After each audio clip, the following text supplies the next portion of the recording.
Hey guys, just wanted to give you an update on everything here that's been kind of running behind in the studio for a little while now, just due to being sick and with my kids moving out to Wisconsin, which involved a lot of work helping them get packed up and then getting their room cleaned up and getting it painted for Sarah to move back into, etc.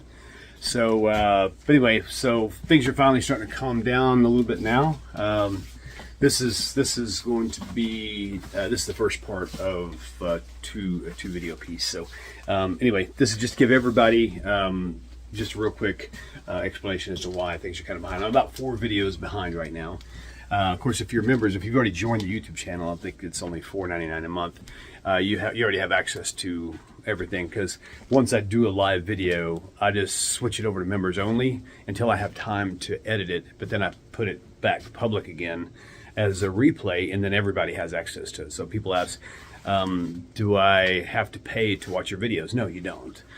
If you want to watch the original unedited videos, like the moment they come out, that's just a perk you have there. Or you can just kind of wait and not pay anything and just wait and actually get a better quality video anyway, because when I edit them, I add all the cool scriptures and stuff and make it look more visually appealing. So, but if you want to see the raw originals, then yeah, you'll want to join the YouTube channel. So, okay, continuing on. So, again, my daughter and son-in-law have been living here for almost 8 years. And so, you guys have never, I wish this thing would quit wobbling. I don't know how to make it stop doing that. Anyway, so it's one of those things, took a little bit of getting used to, for sure. But anyway, so walking around the property. Oh yeah, so this is my humble abode. We've been here for about, I think, 11 or 12 years now, I think. So I got the studio off there, and then way back over there is a carport full of storage. And then on the other side is a brown roof, is my old shop where I used to do all my carpentry work and stuff. And so, but anyway, so with the kids' move out, when they moved in, first of all, before they moved in, David had his room and Sarah had her room. But for them to move in, they had to, Sarah had to give up her room, and she gladly did so. She could have her sister and brother-in-law living here, and so they moved in with us and stayed here for a long time, 7 years, or 8 years almost, a little over 7 years. And so I figured, you want to see what chaos looks like.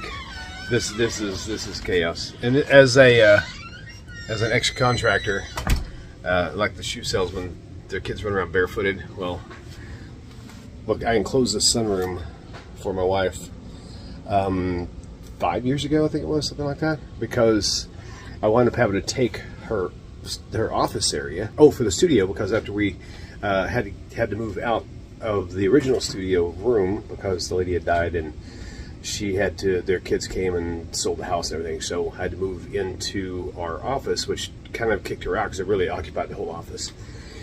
And so my next thing to do was to enclose this, so I had lots of lumber and materials left over from different jobs. And as you can see, it's still unfinished even now. If you're a contractor, you now can't, the light, let me see if I can blind the light on. Okay, it's a little better. You can see this is still the sheetrock, unfinished, no window trim, still just raw wood 2x4s, and no door casing on here and stuff. It's functional, but it's just not finished, and it's been that way for a long time, just because it takes a long time to get to. But anyway, so this is the main part.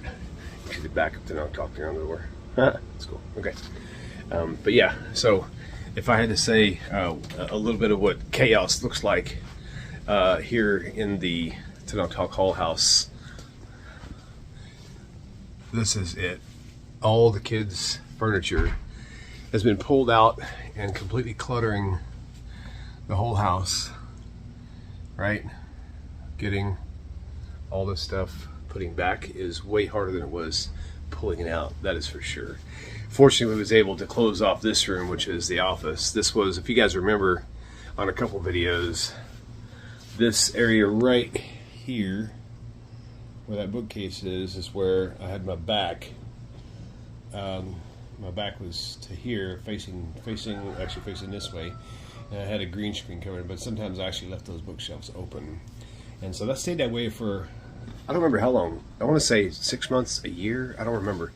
But that's when we had to get into a really bind as far as we needed to get the studio building. And that's what triggered the whole studio building thing. On the other shelf I just showed you, so this is our favorite bookshelf here. There's a little bit of stuff to filter through. On the other bookshelf has a lot of anti-Christian writings and things like that. This house had these really god-awful colors on them when we moved in. The gray and the tan. It's not awful. It was just weird. And by the way, I put this up here because it reminds me of King David and God, even though God doesn't have a physical form. But anyway, so found out at a garage sale. I forgot to take it and put it to good use. And then so here, oh, you're getting it, David? Yeah. Let me see if I can turn this around. So this is David's room. Well, it was David and Sarah's, and now it's coming apart. David's been hard at it, patching plaster on the walls, or actually what they would call spackling compound, and getting it all cleaned up and sanded down. There's David. And so he's getting ready to paint in here to get it freshened up. And then, wow, it's so weird not seeing this place not look like Swiss cheese. There's Yertle and Yertle Jr., I guess. What are their names? Henry and Gilbert. Henry and Gilbert. Wait, Henry? Nope, that's all right. That's Gilbert. That's Gilbert. And who's this? Monkey. Just Monkey. That's his name. And there's the Bella girl. Well, she's still kind of small. Hi, baby. Hi. No, don't stick your nose on there. Oh, you give 5. Give 5. Okay, no. That's what you tried to. So anyway, so there's that. And now coming back in here, this is the first room in the house that's ever been painted. And I got them started. This is Sarah's new room. She got some really like Southwestern style colors on her blanket and stuff. So she picked out this chocolate brown and a tan or beige for the walls. And so I started getting her all cut in, showing her how to cut in with the paintbrush and everything. And it did good. So she pretty much cut in all the base. Well, her and David cut in all the baseboard, right? Sarah painted the doors. Had a big old hole there. It wasn't really finished out right, but you can't really see it without the light shining on it. And this is set. Painting the walls was kind of hard too, but Sarah did that herself. She did really good. She's kind of like her dad. She got to fix up things pretty quickly. That window she did not want. It goes into the sunroom, but it was making her nervous, so we just covered it up. And then she even painted the closet. Can't see it now, but she cut in everything here. And she did a really good job. I was very impressed. As you can see, a little bit right there. That's her cut in job right there.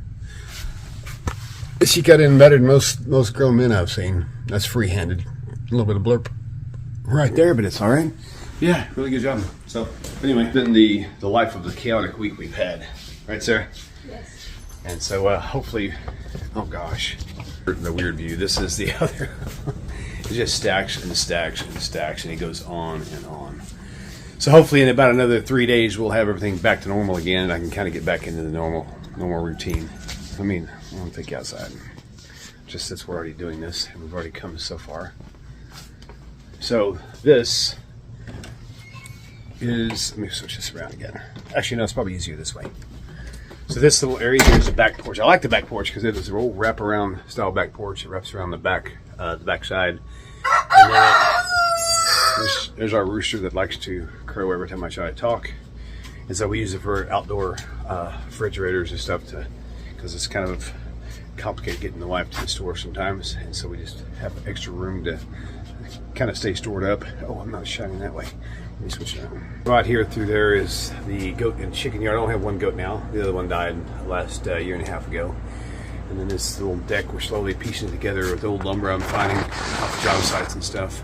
This is our poor little guy who got in one too many fights, and he's completely blind, unfortunately. But he seems to be surviving just fine here. We don't have the heart to put him down. And as long as he seems like he's dealing with it okay, that's okay. All right, I'm going to switch it around again. So there's the chicken coop right there. And then back in the back, it's just extra area. You can see the fence line right where that red trailer is. Right there, there's a fence that goes across. That's the back of our property. Beyond that belongs to our friends. And then it kind of goes on around here. So nothing to see there. But this area here, I'm starting to pull it out here. So this area here of the porch, get it where you can see. Okay, there's the back porch. And so I closed off this part of the back porch here. You can kind of see a run of cabinets, and made this for my wife, for her to have her little outdoor space. I'm trying to get it where you can see here. Let me do something real fast. Spin this a little further. Okay, yeah, it's easier work now. So you can see the backboard there. The stuff I'm standing on is actually a padded rubber floor. It comes in like 2 foot by 2 foot squares. And so that's this whole area here. She found that on Craigslist for like $400 a couple years ago. And we bought it during the winter time, and she was having real bad muscle aches, and I told her she needed to sit in a hot tub, but we didn't have one. So we found this one, and it worked out great. It's actually just a blow-up one, but it works. And then bookshelves that is stuck here to make it as walls. And then yeah, so this is it. Her little. This is basically her own space, which is kind of cool. Oh yeah, on that wall space there, she wanted to put like a shower curtain as an image right here. And I was thinking it was a bad idea at first, but after we got it up there and put the little hot tub against it, I was like, it actually doesn't look too bad. It's actually kind of cool, especially if that's all you kind of put in the picture. It kind of feels, kind of takes the claustrophobia feeling away from it all, if you know what I mean. So, but yeah, so that's kind of it. Let me bend this back now, if I can get in here. Yeah, it's an old house, but it's done this well. When we first moved in, that crown molding up here, whoever lived in this house before didn't understand this stuff, but they actually had the crown molding on the floor as baseboard. And if you know anything about crown molding, the top and the bottom, neither one are flat. They're at a 45-degree angle. So it was like a dirt trap, because it was like pointing down into the wall. It was just really bad. And they had the actual things that was supposed to be used for the baseboard upside down on the ceiling. So before we even moved in here, I had to actually take all the trim down and reinstall it all. Anyway, so that's it. I figured I'd give you guys a more in-depth run of why things have been kind of out of place timing-wise, because I've got 4 videos. I think 4 videos. Actually, I have 5 videos that I've got to get edited, but it takes a long time to edit the videos. The one I'm working with Rabbi Singer, I've already got about 6 hours into it, and I've got about another hour and a half left. I'm gonna try to finish it today. But yeah, so that's it for now. I figured I'd just give you guys a rundown, and I hope you guys have a wonderful week, and we will talk to you soon. Shalom, shalom. Bye.